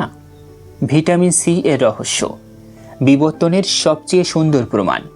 এবার আসুন এই পর্বের সবচেয়ে গুরুত্বপূর্ণ অংশে। একটি গল্প আছে। এই গল্পটা শুধু মানুষের দুর্বলতার গল্প নয়, এটা বিবর্তনের একটি নিখুঁত সাক্ষ্য। স্কারভি একটি ভয়াবহ রোগ। ভিটামিন সি এর অভাবে যে রোগ হয় তার নাম স্কারভি। স্কারভি হলে শরীর আর প্রোটিন তৈরি করতে পারে না, যা টিস্যু ও লিগামেন্ট ধরে রাখে। শরীর আক্ষরিক অর্থে ভেঙে পড়তে শুরু করে। চামড়ার নিচে রক্তনালী ফেটে যায়, সারা শরীরে লাল দাগ, মাড়ি ফুলে কালো হয়ে যায়, দাঁত পড়ে, হাড় ভঙ্গুর হয়, পুরনো ক্ষত যা সারিয়ে তোলা হয়েছিল সেগুলো আবার খুলে যায় এবং শেষে মৃত্যু। এই রোগ সমুদ্রযাত্রার ইতিহাস বদলে দিয়েছে। দীর্ঘ সমুদ্রযাত্রায় ডুবে মরা, জলদস্যুর হাতে মরা এবং অন্য সব রোগ মিলিয়ে যত মানুষ মরেছে তার চেয়ে বেশি মানুষ মরেছে স্কারভিতে। রবার্ট স্কটের বিখ্যাত দক্ষিণ মেরু অভিযানে তিনি ও তার সমস্ত সঙ্গী মারা গিয়েছিলেন এবং স্কারভি সেই মৃত্যুতে বড় ভূমিকা রেখেছিল। বিড়াল কেন মরে না, এখানেই প্রশ্ন আসে। সেই একই অভিযানের পাশেই ছিল সিল। তারা ভিটামিন সি যুক্ত ফলমূল খায়নি কখনো, তবু স্কারভি হয়নি। জাহাজের বিড়াল ভিটামিন সি যুক্ত খাবার খায়নি, তবু স্কারভি হয়নি। স্লেজ কুকুর মাসের পর মাস তাজা খাবার ছাড়া ছিল, তবু স্কারভি হয়নি। কেন? কারণ বিড়াল, কুকুর, সিল এরা নিজের শরীরে ভিটামিন সি তৈরি করতে পারে, অন্যদিকে মানুষটা পারে না। হাফার জানাচ্ছেন মানুষের শরীরে ভিটামিন সি তৈরির জৈব রাসায়নিক পথ প্রায় সম্পূর্ণ, শেষ ধাপ পর্যন্ত প্রায় সব আছে, শুধু শেষের ধাপটা নেই। একটিমাত্র জিন, একটিমাত্র এনজাইম তৈরির নির্দেশ, সেটা একটি মিউটেশনে নষ্ট হয়ে গেছে এবং সেই একটি ভাঙা জিনের কারণে মানুষ ভিটামিন সি বানাতে পারে না। শুধু মানুষ নয়, মানুষের সাথে এই একই অভিশাপ আছে অন্য সব সিমিয়ানদের। বানর, বন মানুষ, শিম্পাঞ্জি, এরা সবাই ভিটামিন সি বানাতে পারে না, কারণ আমাদের সবার একই ভাঙা জিন আছে। এখন প্রশ্ন, এটা বিবর্তনের প্রমাণ কিভাবে? এখানে বিষয়টা অসাধারণ হয়ে ওঠে। বিবর্তন বলে মানুষ ও শিম্পাঞ্জির একটি অসাধারণ পূর্বপুরুষ ছিল। সেই পূর্বপুরুষে একটি মিউটেশন হয়েছিল, একটি জিন ভেঙে গিয়েছিল, সেই ভাঙা জিন উত্তরসূরিদের মধ্যে চলে এসেছে। প্রমাণ, মানুষের ও শিম্পাঞ্জির জিনোম দেখলে দেখা যায় উভয়ের একই জায়গায় একই ভাঙা জিন আছে। এটা কোনো কাকতালীয় নয়, একই জায়গায় একই ভুল, মানে এই দুই প্রজাতি একই পূর্বপুরুষ থেকে এসেছে। মাইকেল বিহে, ইন্টেলিজেন্ট ডিজাইন এর অন্যতম প্রধান প্রবক্তা, নিজেই স্বীকার করেছেন মানুষ ও শিম্পাঞ্জির উভয়ের কাছে ভিটামিন সি তৈরির জিনের একটি ভাঙা কপি আছে। এটা সাধারণ বংশের এর চেয়ে শক্তিশালী প্রমাণ কল্পনা করা কঠিন। ডিসকভারি ইনস্টিটিউট এর নিজের একজন ফেলো স্বীকার করেছেন। ডিসকভারি ইনস্টিটিউট এর স্টিফেন মেয়র দাবি করেছেন মানুষের ডিএনএতে ডিজাইনারের স্বাক্ষর আছে। হাফার বলেছেন, হ্যাঁ স্বাক্ষর আছে, কিন্তু সেই স্বাক্ষর পড়তে গেলে লেখা আছে বিবর্তন। তিনটি স্তরের সাক্ষ্য। আমরা তিনটি আলাদা কিন্তু পরস্পর সংযুক্ত বিষয় দেখলাম। মানুষের চোখ, উল্টো কাঠামো, ব্লাইন্ড স্পট, রক্তনালীর বাধা। স্কুইডের চোখ ভালো, বিবর্তন ব্যাখ্যা করে কেন, ডিজাইনটা করতে পারে না। মানুষের জিনোম, ডুপ্লিকন, ট্রান্সপোজিবল এলিমেন্ট, ক্রমাগত মিউটেশন, একটি অগোছালো বিবর্তনীয় ইতিহাসের ছাপ, একজন ডিজাইনারের স্বাক্ষর নয়। ভিটামিন সি এর ভাঙা পথ, শেষ ধাপ মিসিং। একই ভাঙা জিন মানুষ ও শিম্পাঞ্জির মধ্যে। এটা বিবর্তনের সবচেয়ে নিরেট আণবিক প্রমাণগুলোর একটি। এই তিনটি মিলিয়ে একটি চিত্র স্পষ্ট হয়ে ওঠে। মানুষ পরিকল্পিত নয়, মানুষ বিকাশিত, একটি দীর্ঘ, অসম্পূর্ণ এবং কখনো কখনো বেদনাদায়ক প্রক্রিয়ার মধ্য দিয়ে। এরপর আমরা দেখব ইন্টেলিজেন্ট ডিজাইন এর পেছনের রাজনীতি, কিভাবে ডিসকভারি ইনস্টিটিউট তামাক লবির মতো একই কৌশল ব্যবহার করে বিজ্ঞানকে আক্রমণ করেছে, এবং একটি প্রকাশনা কেলেঙ্কারির গল্প যা ইন্টেলিজেন্ট ডিজাইন আন্দোলনের মুখোশ উন্মোচন করে দেয়। পর্ব 5, বিজ্ঞানের বিরুদ্ধে রাজনীতি, ওয়েজ স্ট্র্যাটেজি ও একটি বইয়ের কেলেঙ্কারি। এতক্ষণ আমরা বিজ্ঞান নিয়ে কথা বলেছি। মানবদেহের ত্রুটি, প্রাণীজগতের সাক্ষ্য, চোখের উল্টো কাঠামো, ভিটামিন সি এর ভাঙা পথ, প্রতিটি উদাহরণ বিজ্ঞানের ভাষায়, তথ্যের ভিত্তিতে। কিন্তু ইন্টেলিজেন্ট ডিজাইন আসলে বিজ্ঞানের বিতর্ক নয়, এটা রাজনীতির বিতর্ক, এবং এখন আমরা সেই রাজনীতির পর্দা সরাব। 1950-এর দশক, আমেরিকার বিজ্ঞানীরা প্রমাণ করলেন ধূমপান ফুসফুসের ক্যান্সার ঘটায়। তামাক কোম্পানিগুলো জানতো তাদের কোটি কোটি ডলারের ব্যবসা বিপদে। তারা একটি পরিকল্পনা নিল, বিজ্ঞানকে খণ্ডন করা নয়, বিজ্ঞান নিয়ে সন্দেহ তৈরি করা। এর জন্য তারা কিছু কৌশল বের করল। হাফার এই কৌশলগুলো তালিকাবদ্ধ করেছেন এবং তারপর দেখিয়েছেন ডিসকভারি ইনস্টিটিউট হুবহু একই কৌশল ব্যবহার করেছে। কৌশল 1, বিতর্ক তৈরি করো। তামাক লবি বলল, বিশেষজ্ঞরা একমত নন, ধূমপান ও ক্যান্সারের সম্পর্ক এখনও অনিশ্চিত।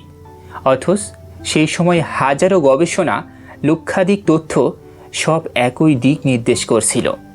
ডিসকভারি ইনস্টিটিউট বলছে বিজ্ঞানীরা বিবর্তন নিয়ে একমত নন, বিবর্তন এখনও একটি তত্ত্ব।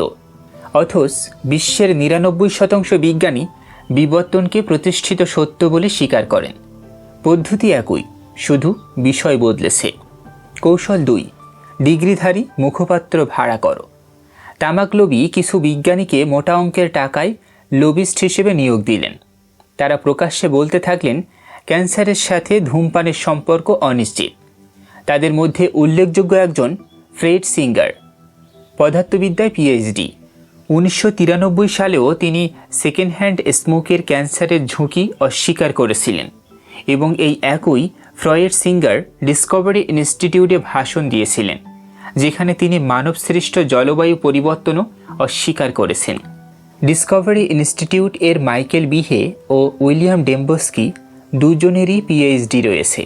তারা টেলিভিশনে আসেন, বই লেখেন, বক্তৃতা দেন। হাফার বলেছেন, ডিগ্রি থাকলেই বৈজ্ঞানিক প্রমাণ তৈরি হয় না।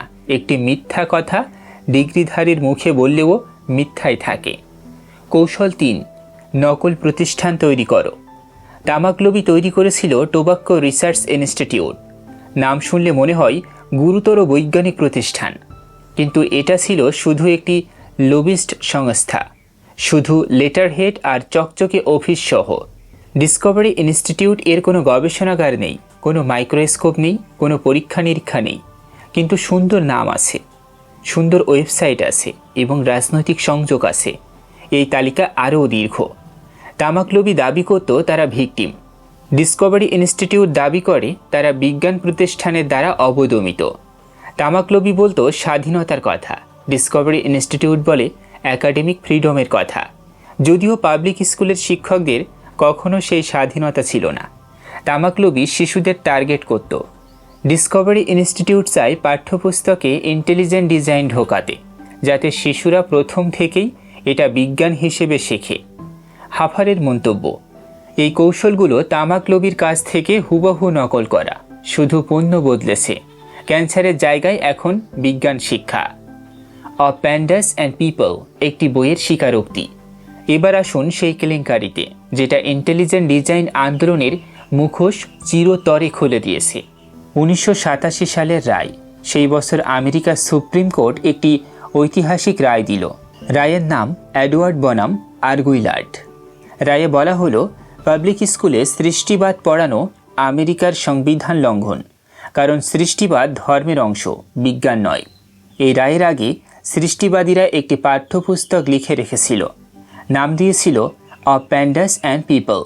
এটি পাবলিক স্কুলে ব্যবহার করানোর পরিকল্পনা ছিল। রায়ের পর সেই পরিকল্পনা আটকে গেল। সমাধান, শুধু শব্দ বদলাও। কিন্তু বইটার লেখকরা হাল ছাড়লেন না। তারা বইটি আবার সম্পাদনা করলেন। কিভাবে? সমস্ত জায়গায় ক্রিয়েশনিজম শব্দটা মুছে দিয়ে ইন্টেলিজেন্ট ডিজাইন লিখলেন। ক্রিয়েশনিস্ট শব্দটা মুছে ডিজাইন প্রোপোনেন্টস লিখলেন। বিষয়বস্তু একটুও বদলায়নি, শুধু শব্দ বদলেছে। কিন্তু এই পরিষ্কারের কাজে একবার তারা গাফিলাতি করলেন। বইয়ের একটি জায়গায় ক্রিয়েশনিস্ট শব্দটা পুরোপুরি মুছে যাওয়ার আগেই ডিজাইন প্রোপোনেন্টস শব্দটা ঢুকিয়ে দেওয়া হয়েছিল। ফলাফল, বইয়ে লেখা রয়ে গেল সি ডিজাইন প্রোপোনেন্সিস্টিস্ট। দুটো শব্দ একসাথে গলে গেছে। সম্পাদনার ভুলের নিখুঁত প্রমাণ। হাফার মজা করে বলেছেন, বিবর্তনবিদরা ট্রানজিশনাল স্পিসিস নিয়ে কথা বলেন, যেসব প্রাণী দুটো প্রজাতির মাঝখানের ধাপ। সি ডিজাইন প্রোপোনেন্সিসটি হল সেই ট্রানজিশনাল স্পিসিস। ক্রিয়েশনিজম থেকে ইন্টেলিজেন্ট ডিজাইনে রূপান্তরের জীবন্ত জীবাশ্ম। কিটসমিলার ভার্সেস ডোভার আদালতের রায়। 2005 সাল, পেনসিলভেনিয়ার ডোভার শহর। সেখানকার স্কুল বোর্ড সিদ্ধান্ত নিল বিজ্ঞানের ক্লাসে ইন্টেলিজেন্ট ডিজাইন পড়ানো হবে। অভিভাবকরা মামলা করলেন। মামলার নাম Kitzmiller versus Dover area school district. বিচারক জন ই জনস, একজন রিপাবলিকান। জর্জ বুশর মনোনীত। শুনানির পর রায় দিলেন। বিচারকের ভাষ্য ছিল স্পষ্ট। তিনি বললেন, অফ প্যান্ডাস অ্যান্ড পিপল বইয়ের বিভিন্ন খসড়া পরীক্ষা করে 3টি বিষয় নিশ্চিত হয়েছে। প্রথমত, বইয়ের আগের সংস্করণে ক্রিয়েশন সায়েন্সের সংজ্ঞা এবং পরের সংস্করণে ইন্টেলিজেন্ট ডিজাইন এর সংজ্ঞা হুবহু একই। দ্বিতীয়ত, ক্রিয়েশন ও ক্রিয়েশনিস্ট শব্দগুলো পদ্ধতিগতভাবে প্রায় 1.5 বার মুছে ইন্টেলিজেন্ট ডিজাইন দিয়ে প্রতিস্থাপিত হয়েছে। তৃতীয়ত, এই প্রতিস্থাপন ঘটেছে ঠিক সেই সময়ের পর যখন সুপ্রিম কোর্ট ঘোষণা করেছিল যে সৃষ্টিবাদ ধর্মীয় এবং পাবলিক স্কুলে পড়ানো যাবে না। রায়, ইন্টেলিজেন্ট ডিজাইন একটি ধর্মীয় বিশ্বাস, এটা বিজ্ঞান নয়। পাবলিক স্কুলে এটা পড়ানো সংবিধান বিরোধী। ওয়েস স্ট্র্যাটেজি, গোপন নথি ফাঁস। কিন্তু সবচেয়ে বিপজ্জনক প্রকাশ এসেছে ডিসকভারি ইনস্টিটিউট এর নিজেদের একটি গোপন নথি থেকে। 1998 সালে ডিসকভারি ইনস্টিটিউট একটি পরিকল্পনা দলিল তৈরি করল। দলিলের উপরে লেখা ছিল top secret, not for distribution. 1999 সালে এটি ইন্টারনেটে ফাঁস হয়ে গেল। নাম দ্য ওয়েস স্ট্র্যাটেজি। ওয়েস মানে কিলো, একটি কুঠারের সরু মাথা যা পাথর বা কাঠের মধ্যে ঢুকিয়ে ফাটল তৈরি করে। ডিসকভারি ইনস্টিটিউটের পরিকল্পনা ছিল ইন্টেলিজেন্ট ডিজাইনকে সেই কিলো হিসেবে ব্যবহার করতে, বিজ্ঞানের মধ্যে সরু ফাটল তৈরি করতে, তারপর সেই ফাটল বড় করে বিজ্ঞানকে সরিয়ে ধর্মীয় বিশ্বদর্শন প্রতিষ্ঠা করতে। ওয়েস স্ট্র্যাটেজি নথিতে ডিসকভারি ইনস্টিটিউট লিখেছে তাদের প্রধান সাক্ষ্য বৈজ্ঞানিক বস্তুবাদকে পরাজিত করা। বৈজ্ঞানিক বস্তুবাদ মানে শুধু পর্যবেক্ষণযোগ্য, পরীক্ষাযোগ্য তথ্য দিয়ে বিশ্বকে বোঝার চেষ্টা। এটাই বিজ্ঞানের ভিত্তি। তারা এই ভিত্তিটাকে পরাজিত করতে চায়। নথিতে আরও লেখা আছে তাদের চূড়ান্ত লক্ষ্য বস্তুবাদী ব্যাখ্যার জায়গায় এই ঈশ্বরীয় উপলব্ধি প্রতিষ্ঠা করা যে প্রকৃতি ও মানুষ ঈশ্বর কর্তৃক সৃষ্ট। ইন্টেলিজেন্ট ডিজাইন এর প্রতিষ্ঠাতা ফিলিপ ই জনসন আরও সরাসরি বলেছেন, আমাদের কৌশল হলো বিষয়টা একটু বদলে দেওয়া, যাতে আমরা ইন্টেলিজেন্ট ডিজাইন এর বিষয়টা, যার মানে আসলে ঈশ্বরের বাস্তবতা, একাডেমিক জগতে এবং স্কুলে নিয়ে যেতে পারি। আমেরিকান ফ্যামিলি রেডিও 10 জানুয়ারি 2003 নিজেদের মুখে নিজেদের কথায়, ইন্টেলিজেন্ট ডিজাইন মানে ঈশ্বরের বাস্তবতা, এটা বিজ্ঞান নয়। পরিকল্পনা কিন্তু বাস্তবায়িত হয়নি। ওয়েস স্ট্র্যাটেজিতে পরিকল্পনা ছিল বৈজ্ঞানিক জার্নালে ইন্টেলিজেন্ট ডিজাইন এর গবেষণাপত্র প্রকাশিত হবে, পরীক্ষা নিরীক্ষা হবে, প্রমাণ সংগ্রহ হবে। সেটা হয়নি, এখন পর্যন্তও হয়নি। কারণ ইন্টেলিজেন্ট ডিজাইন কোনো পরীক্ষা করে না, কোনো ভবিষ্যৎবাণী করে না, কোনো পরীক্ষাযোগ্য দাবি রাখে না। এর পরিবর্তে পরিকল্পনায় ছিল প্রচার অভিযান, জনমত গঠন, খ্রিস্টান জনগোষ্ঠীর মধ্যে জনভিত্তি তৈরি। হাফার বলেছেন এটা বিজ্ঞান করার পরিকল্পনা নয়, এটা রাজনীতি করার পরিকল্পনা। স্তালিনের ছায়া। হাফার এখানে একটি চমকপ্রদ ঐতিহাসিক সমান্তরাল টেনেছেন। বিবর্তনের বিরুদ্ধে শেষ বড় রাজনৈতিক আন্দোলন পরিচালনা করেছিলেন জোসেফ স্টালিন। সোভিয়েত ইউনিয়নে ট্রফিন লাইসেন্সকো নামে একজন জীববিজ্ঞানী দাবি করেছিলেন অর্জিত বৈশিষ্ট্য বংশ পরম্পরা যায়। আপনি যদি প্রতিদিন চুলে লাল রং করেন, আপনার সন্তানের চুল লাল হবে। এটা বিজ্ঞান নয়, এটা কখনো প্রমাণিত হয়নি। কিন্তু স্তালিনের রাজনৈতিক মতাদর্শের সাথে মিলে গেল। ফলে লাইসেন্সকোকে সোভিয়েত কৃষির দায়িত্ব দেওয়া হলো। ফলাফল, সোভিয়েত কৃষি ধ্বংস হয়ে গেল, লক্ষ লক্ষ মানুষ অনাহারে মারা গেল। 1960, 70, 80 দশকে সোভিয়েত ইউনিয়নকে আমেরিকা থেকে গম কিনতে হলো, শুধু নিজের মানুষকে খাওয়ানোর জন্য। বিজ্ঞানকে মতাদর্শের জন্য উপেক্ষা করলে কি হয়? ইতিহাস তার উত্তর দিয়েছে। হাফার বলেছেন স্তালিন ছিলেন একজন কমিউনিস্ট। ডিসকভারি ইনস্টিটিউট হলো খ্রিস্টান রাইটারের হাতিয়ার। কিন্তু দুজনের যুক্তির কাঠামো একই, মতাদর্শ প্রমাণের চেয়ে গুরুত্বপূর্ণ। আমরা দেখলাম তামাক লোভীর কৌশল, বিতর্ক তৈরি, ডিগ্রিধারী মুখপাত্র, নকল প্রতিষ্ঠান, ভিকটিমের ভূমিকা, স্বাধীনতার কথা, শিশুদের টার্গেট। ডিসকভারি ইনস্টিটিউট হুবহু একই কৌশল ব্যবহার করেছে। সি ডিজাইন প্রোপোনেন্সিস্ট সৃষ্টিবাদ থেকে ইন্টেলিজেন্ট ডিজাইনে রূপান্তরের নিজেদেরই তৈরি প্রমাণ। কিটসমিলার রায়, আদালতে প্রমাণিত ইন্টেলিজেন্ট ডিজাইন হলো ধর্ম, বিজ্ঞান নয়। ওয়েস স্ট্র্যাটেজি, নিজেদের গোপন নথিতে স্বীকার করা লক্ষ্য, বিজ্ঞানকে ধর্মীয় বিশ্বদর্শন দিয়ে প্রতিস্থাপিত করা। লাইসেন্সকোর শিক্ষা, বিজ্ঞানকে মতাদর্শের সামনে বলি দিলে মানুষ অনাহারে মরে। এরপর আমরা বইটির উপসংহারে প্রবেশ করব, যেখানে আমরা সব কিছু একসাথে দেখব। বিবর্তনের আলোয় মানবদেহ কতটা বোধগম্য হয়ে ওঠে এবং সবচেয়ে গুরুত্বপূর্ণ প্রশ্নটা করব, এই জ্ঞান আমাদের জীবনে, আমাদের সমাজে কি পরিবর্তন আনতে পারে। উপসংহার, বিবর্তন সবচেয়ে বড় সত্যিকারের গল্প। এতক্ষণ আমরা টেস্টিকলের গুরুত্বপূর্ণ অবস্থান থেকে শুরু করে গলার মারাত্মক ক্রসিং, জন্মের বেদনাদায়ক পথ থেকে গাছে ওঠা মাছ, অমর জেলিফিশ থেকে ভিটামিন সি তৈরির ভাঙা পথ, এবং তারপর সেই গোপন নথি, সেই আদালতের রায়, সেই বইয়ের মধ্যে লুকিয়ে থাকা সি ডিজাইন প্রোপোনেন্সিস্ট প্রতিটি পর্ব একটিই কথা বলছে, মানুষ পরিকল্পিত নয়, মানুষ বিকাশিত। কিন্তু আজকের পর্বে আমরা সেখানে থামব না। এখন আমরা জিজ্ঞেস করব, এই সত্যটা জানলে কি হয়, এর মানে কি? এটা কি আমাদের জীবনকে আরও শূন্য করে দেয়, নাকি আরও পূর্ণ? যথেষ্ট ভালো বিজ্ঞানের মানদণ্ড। হাফার বইয়ের একটি অধ্যায়ে এই প্রশ্নটা সরাসরি তুলেছেন। বিবর্তন কেন মানবদেহকে ইন্টেলিজেন্ট ডিজাইন এর চেয়ে ভালো ব্যাখ্যা করে? উত্তর খুব সহজ। বিবর্তনের মানদণ্ড হলো প্রজনন করার আগে মরে না গেলেই হলো। ইন্টেলিজেন্ট ডিজাইন এর মানদণ্ড হলো একজন সর্বশক্তিমান সর্বজ্ঞ ডিজাইনারের অভূতপূর্ব সৃষ্টি।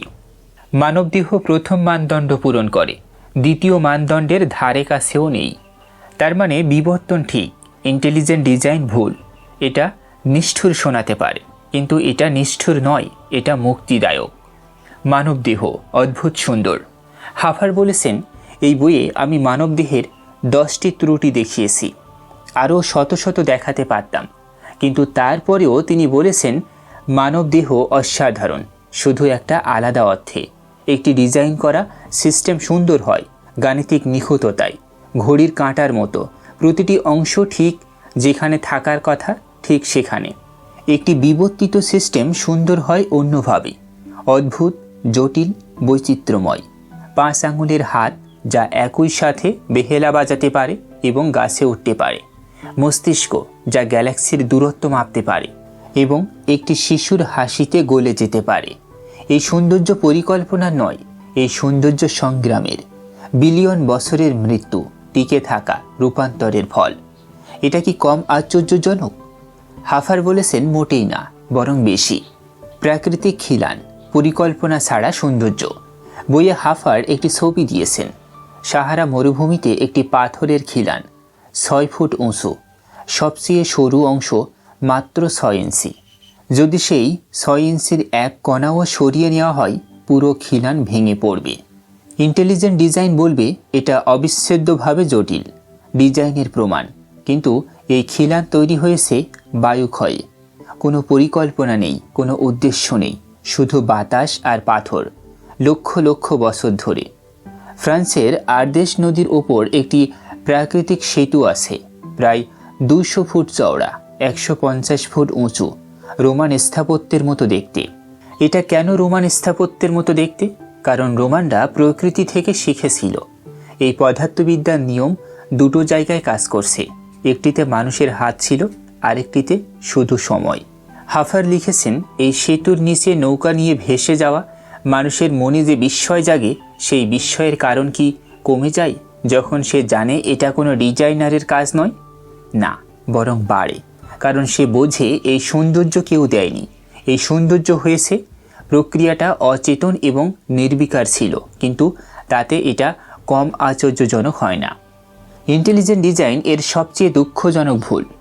হাফার এই প্রসঙ্গে ইন্টেলিজেন্ট ডিজাইন সম্পর্কে একটি তীক্ষ্ণ কথা বলেছেন।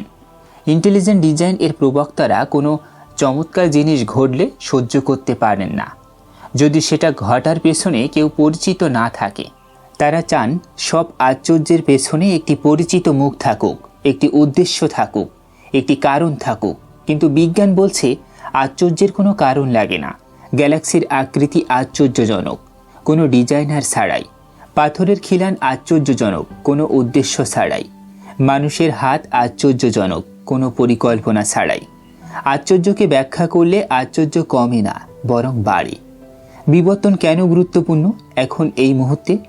হাফার উপসংহারে একটি কথা বলেছেন, যেটা শুধু দার্শনিক নয়, বাস্তব, জরুরি। অ্যান্টিবায়োটিক প্রতিরোধ। ব্যাকটেরিয়া বিবর্তিত হচ্ছে প্রতিনিয়ত, অ্যান্টিবায়োটিকের বিরুদ্ধে প্রতিরোধ ক্ষমতা তৈরি করছে। এই প্রক্রিয়া বুঝতে হলে বিবর্তন বুঝতে হবে। বিবর্তন না বুঝলে নতুন ওষুধ তৈরি করা অসম্ভব। হাফার বলেছেন, আমার ভয় হয় যখন জনস্বাস্থ্য নীতি নির্মাতারা বিবর্তন বিশ্বাস করেন না, কারণ অ্যান্টিবায়োটিক প্রতিরোধী ব্যাকটেরিয়া এখন মানুষ মারছে যাদের আগে বাঁচানো যেত। পরিবেশ নীতি, বাস্তুতন্ত্র, বিভিন্ন প্রজাতির পারস্পরিক সম্পর্কের জটিল জাল বোঝা যায় শুধু বিবর্তনের আলোতে। বিবর্তন না বুঝলে জলবায়ু পরিবর্তনের জৈবিক প্রভাব বোঝা যাবে না, বিলুপ্তপ্রায় প্রজাতি রক্ষার যুক্তি দেওয়া যাবে না। হাফার বলেছেন, আমার ভয় হয় যখন পরিবেশ নীতি নির্ধারকরা বিবর্তন বিশ্বাস করেন না। এবং এখানে হাফার একটি সুন্দর কথা বলেছেন। অনেকে বলেন বিবর্তনে এখনও অনেক অনুত্তরিত প্রশ্ন আছে, তাহলে এটা কিভাবে সত্য? হাফার বলেছেন পদার্থবিজ্ঞানেও অনুত্তরিত প্রশ্ন আছে। মধ্যাকর্ষণ তরঙ্গ না কণা, সেটা এখনও নিশ্চিত নয়। কিন্তু আমরা সেই পদার্থবিজ্ঞান দিয়েই স্যাটেলাইট কক্ষপথে পাঠাচ্ছি। অনুত্তরিত প্রশ্ন বিজ্ঞানের দুর্বলতা নয়, অনুত্তরিত প্রশ্নই বিজ্ঞানের শক্তি। কারণ সেই প্রশ্নগুলো বিজ্ঞানীদের প্রতিদিন সকালে কাজে নিয়ে আসে। যদি সব প্রশ্নের উত্তর থাকতো, গবেষণা থাকতো না, উন্নতি থাকতো না, আশা থাকতো না, অর্থ থাকতো না। এই পর্বের শেষে সবচেয়ে গভীর প্রশ্নটাই আসা যাক। অনেকে বলেন যদি আমরা শুধু বিবর্তনের ফল হই, যদি কোনো উদ্দেশ্য না থাকে, যদি কোনো ডিজাইনার না থাকে, তাহলে জীবনের অর্থ কোথায়? সৌন্দর্য কোথায়? ন্যায় কোথায়? ভালোবাসা কোথায়? হাফারের উত্তর শুনুন। তারা সেখানেই আছে যেখানে আমরা রাখি। যদি আমরা মানুষেরা মনে করি যে সৌন্দর্য, অর্থ, ন্যায় বিচার, উদ্দেশ্য এগুলো গুরুত্বপূর্ণ, তাহলে এগুলো আমাদের জীবনে এবং আমাদের পৃথিবীতে রাখার দায়িত্ব আমাদের। কোনো ঈশ্বর রূপার থালায় সাজিয়ে দেওয়ার জন্য অপেক্ষা করা উচিত নয়। এটা হতাশার কথা নয়, এটা ক্ষমতায়নের কথা। একটি শিশু যখন তার প্রথম পদক্ষেপ ফেলে, সেই মুহূর্তে একজন মায়ের চোখে যে জল আসে, সেই জল কি কম সত্যি হয়? কারণ স্নায়ুতন্ত্র এবং অক্সিটোসিন হরমোন দিয়ে সেটা ব্যাখ্যা করা যায়। একটি সন্ধ্যায় সমুদ্রের ধারে বসে দিগন্তের দিকে তাকালে যে অনুভূতি হয়, সেই অনুভূতি কি কম মূল্যবান? কারণ পৃথিবী সৌরজগতের একটি ছোট্ট গ্রহ মাত্র। না, এই অনুভূতি সত্যি, এই ভালোবাসা সত্যি, এই বিস্ময় সত্যি। এবং সবচেয়ে আশ্চর্যজনক কথা হলো, এই অনুভূতিগুলো কোটি বছরের বিবর্তনের ফল। বিলিয়ন বছর ধরে বেঁচে থাকা ভালোবাসা, মরে যাওয়া প্রাণীদের উত্তরাধিকার। আমরা সেই দীর্ঘ যাত্রার এই মুহূর্তের সাক্ষী। বিজ্ঞান কি বিস্ময় নষ্ট করে? হাফার তার বইয়ের একদম শুরুতে একটি উৎসর্গপত্রের পর্বেই একটি কথা লিখেছেন। বলা হয়ে থাকে যে বিস্ময়ই উপাসনার ভিত্তি। আমি আশা করি এই বইটি পাঠকদের সেই সম্ভ্রম ও মুগ্ধতা অনুভব করাতে সাহায্য করবে, যা আমাদের দৈনন্দিন জগতেরই একটি অংশ এবং আমাদের চোখের সামনেই রয়েছে। এই বই পড়ে মানুষ সেই বিস্ময় আরও গভীরভাবে অনুভব করবেন, কিন্তু কোনো পৌরাণিক কাহিনীর সাহায্যে নয়। এই সত্যিকারের পৃথিবীর দিকে তাকিয়ে একটি মাডস্কিপার গাছে উঠছে, এটা কি কম আশ্চর্যজনক? কারণ আমরা জানি কিভাবে এটা হলো। একটি অমর জেলিফিশ আবার তারুণ্যে ফিরে যাচ্ছে, এটা কি কম অবিশ্বাসের কারণ? এর একটি বৈজ্ঞানিক ব্যাখ্যা আছে। মানুষের মস্তিষ্ক 14 বিলিয়ন বছরের মহাবিশ্বের একটি ক্ষুদ্র গ্রহে বিকাশিত। সেই মহাবিশ্বকেই বুঝতে পারছে। এটা কি কম অলৌকিক? কারণ এটা পরিকল্পিত নয়। বিবর্তন সবচেয়ে বড় সত্যিকারের গল্প। হাফার তার বইয়ের শেষ অধ্যায়ের নাম লিখেছেন evolution, the greatest indisputably true story ever told. বিবর্তন বিশ্বের সবচেয়ে বড় নিঃসন্দেহ সত্যিকারের গল্প যা কখনো বলা হয়েছে। এই গল্পে আছে একটি কোষ থেকে শুরু করে কোটি প্রজাতির জন্ম, আছে মহাবিলুপ্তি, পুনর্জীবন, রূপান্তর। আছে এমন প্রাণী যারা আকাশে উড়তে শিখেছে, সমুদ্রের গভীরে আলো জ্বালাতে শিখেছে, মাটি ছেড়ে গাছে উঠতে শিখেছে। এবং এই গল্পের শেষ অধ্যায় এই মুহূর্তে একটি প্রজাতি আছে যে নিজের গল্পটা লিখতে পারছে, সেটাই আমরা। এই দীর্ঘ যাত্রার শেষে আমি আপনাদের সাথে একটি কথা ভাগ করে নিতে চাই। অ্যাবি হাফার এই বই লিখেছিলেন রাজনৈতিক লড়াইয়ের জন্য, আমেরিকার স্কুলে বিজ্ঞান রক্ষার জন্য। কিন্তু বইটা পড়তে পড়তে মনে হয় এটা শুধু রাজনৈতিক নয়, জ্ঞানের সাথে মানুষের প্রেমের গল্প, সত্যের সাথে যুক্তির প্রেমের গল্প, এই পৃথিবীর সাথে এই অদ্ভুত, ক্ষতিপূর্ণ, অসামঞ্জস্যপূর্ণ, অসাধারণ পৃথিবীর সাথে মানুষের প্রেমের গল্প। বাংলাদেশে, ভারতে, পশ্চিমবঙ্গে, আমাদের সমাজেও এই প্রশ্নগুলো আছে। ধর্ম ও বিজ্ঞানের সম্পর্ক নিয়ে আলোচনা হচ্ছে, পাঠ্যপুস্তকে কী থাকবে সেই বিতর্ক হচ্ছে, বিবর্তন নিয়ে প্রশ্ন তোলা হচ্ছে। এই বই সেই প্রশ্নের উত্তর দেয় না, এই বই আপনাকে প্রশ্ন করতে শেখায়। এবং বিজ্ঞান বলছে প্রশ্ন করাই মানুষের সবচেয়ে মূল্যবান ক্ষমতা। প্রিয় শ্রোতা, ভিডিওটি ভালো লাগলে লাইক দিন, চিন্তাশীল মানুষদের সাথে শেয়ার করুন এবং এমন আরও গভীর বই বিশ্লেষণ শুনতে কথনিকাতে সাবস্ক্রাইব করুন। কমেন্টে অবশ্যই আপনার মূল্যবান মন্তব্য লিখে জানাতে ভুলবেন না। ধন্যবাদ।